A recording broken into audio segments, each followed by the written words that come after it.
The Chinese government has responded angrily to Google's public stand. A senior Chinese official told the Xinhua news agency, Google was totally wrong to blame China in insinuation for alleged hacker attacks. China is, he said, uncompromisingly opposed to the politicisation of commercial issues and express our discontent and indignation to Google for its unreasonable accusations and conduct. The real significance of Google is that Google was the first company to publicly complain about what was going on, and in our opinion, this shocked the Chinese government. Daniel Slane is a former CIA case officer who also ran a business in China. He's now chairman of a key congressional advisory body on the US and China. We believe that numerous corporations have been attacked, not only in the United States, but worldwide, and many of them are even unaware that they're being attacked. For example, we have a company in Columbus, Ohio, called Chemical Abstracts, and they represent 1,700 universities in the United States, and they are the repository of chemical formulas that they sell to pharmaceutical companies and manufacturing companies. And the Chinese have hacked into their system and have acquired a number of their chemical formulas. Now, how do you know that these attacks are coming from China? The servers are coming out of China. Some of the code footprints we've traced back to China, but there is no smoking gun in the case. But there's a lot of forensic evidence that traces it back to China. The use of cyber tools to gain intellectual property is a widespread phenomenon. And the question comes back to who gains the most from doing such. That is part of the Chinese industrialization and the promotion of certain Chinese national champion companies, that the key part of that has been the harvesting of as much intellectual property as possible. Slane's commission released a report last year warning that China was likely to be using its cyber espionage networks to target both the US Defense Department and US defense contracting companies. Within the People's Liberation Army, there's the 3rd and 4th department that deals with signal intelligence, and they are the departments that are responsible for the collection of foreign military intelligence. And we estimate that they have between 40,000 and 50,000 hackers on staff that are targeting defense contractors and the Department of Defense and other agencies for military intelligence. A detailed study about the penetration of a defense contractor was prepared for the Commission last year. There were attacks made by what we trace back to China, and a lot of the information may have been compromised. What they were focused on was information regarding the F-35, which is our state-of-the-art fighter jet, and so there was a great deal of concern over that.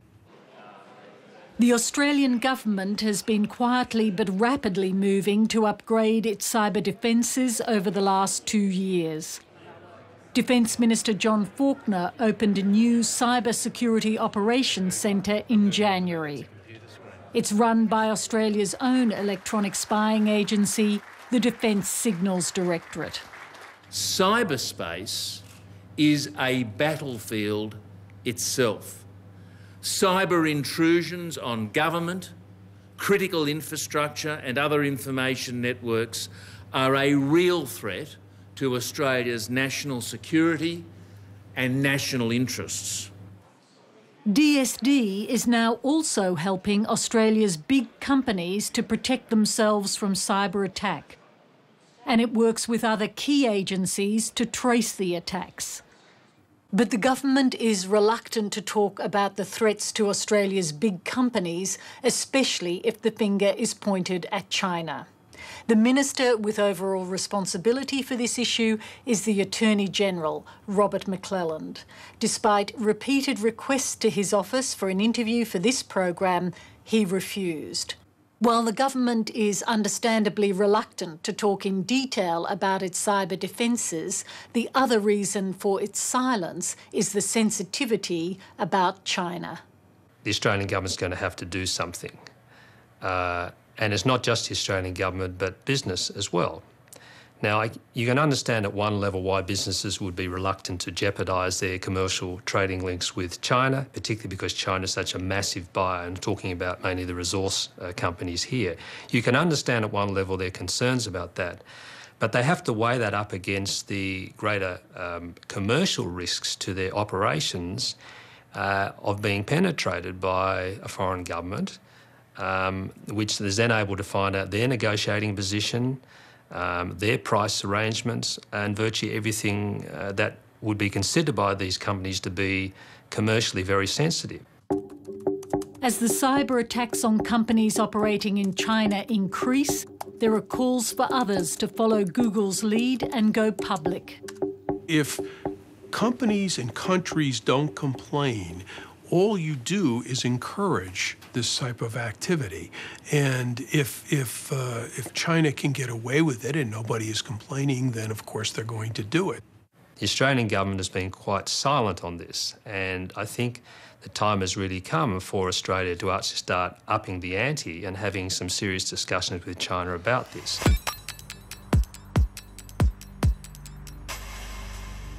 But few countries come to the espionage game with clean hands. On the commercial secrets matter, he's been sentenced to 5 years in prison and been given a fine of 500,000 RMB. The admission by Rio Tinto's man Stern Hu that he accepted bribes from Chinese steel mill owners has put Australia on the defensive with China. So too has Stern Hu's conviction for stealing China's commercial secrets and sending them to his bosses. And now we're going to turn to Tom Albanese, the President and the Chief Executive Officer of the Rio Tinto Group. Tom? Rio's CEO, like many in industry and government, doesn't want to engage in a public debate about cyber attacks on Australian companies. We were very pleased to announce last week our intention to form a joint venture with Chinalco, Chinese premier resource company and Rio Tinto's largest shareholder. Especially when it might antagonise our most important trading partner. No matter what business you're in, you have to deal with China. And most companies have to look out for their shareholders and might be criticized for not adding shareholder value by ignoring China. So it is a tough call. Everyone who goes to China has to maybe make some compromises, but everyone wants to be there.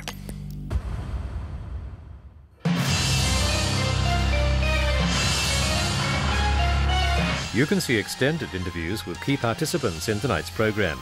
Just go to abc.net.au/4corners.